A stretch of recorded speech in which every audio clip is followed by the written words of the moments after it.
Well, good morning, everyone. It's Saturday, and my family, we tried something new this morning. At least my wife and I did. We decided not to set alarms and just kind of get up when we get up. Well, that's why your study is coming to you a little later than usual.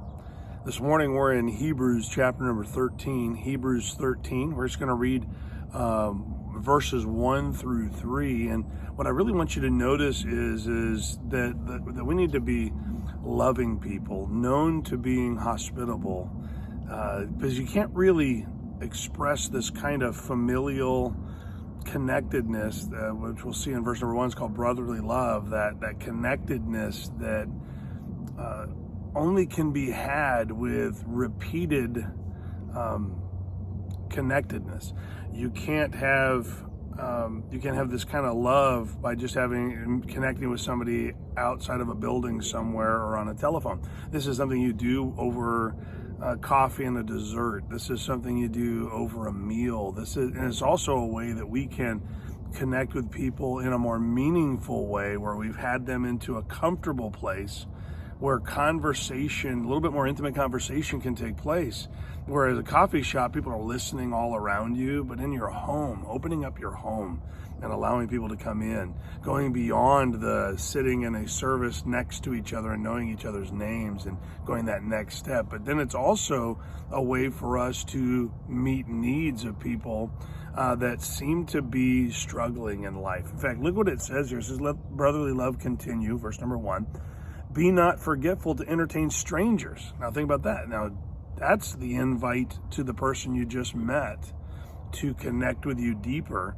For thereby some have entertained angels unawares. Remember them that are in bonds as bound with them, and them that are that suffer adversity as being yourself also in the body. And so this is how we go beyond the, oh man, I'm praying for you, I hope that works out, to come on over, let's spend some time, let me better understand the struggle you're going through.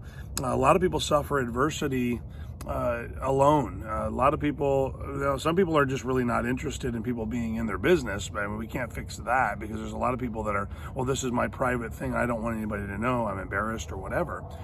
But when we see something, we can minister to it. And one of the greatest ways to do that is to be hospitable, to be loving, is to go beyond just the conversation that, again, like we say, we can tell them, hey, you know what, I'll be praying for you, I'll check in with you later, hope that works out, to come on over to my home. Let's connect on a deeper level. Let's step aside where we can just have a conversation with just us, so that I can better understand your circumstance, so I can better understand what you're going through. Because I think there's a lot of people going through stuff, and they come up and they share just enough to see if someone is even interested in helping them. And then when they find out they're not interested, they suffer in silence. Well, I want to encourage you, don't let people do that. Listen to their cues, watch for their cues. Some people telegraph their hurt in subtle ways, and we can pick that up and be that loving person. Because like I said, it said brotherly love, which is that church family, that family kind of love.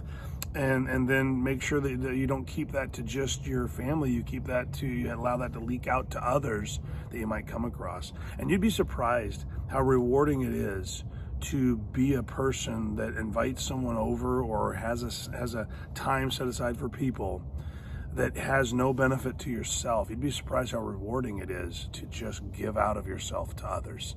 In fact, that's really a big part of being in a church, is where you give out of yourself to others. Now, a lot of people are perpetually in need, and so they never have the ability or I don't want to say the desire, because they do have the desire, but really they're so focused on how hurt they are that they never experience the brotherly love from the other side, where they're the ones being the hospitable ones. And I want to encourage you with that sometimes the greatest therapy that could ever happen to us is when we minister to others, even in our hurt, even when we're suffering, even when we're struggling. So let that be an encouragement to you today. Be hospitable, be loving, be known for that. And I hope that helps you have a really, really great day. Don't forget to be in God's house tomorrow. Whether it's at the Journey with us, or it's at your own home church, wherever it is, be in the house of God. That's where brotherly love has the greatest opportunity to flourish. Have a great day.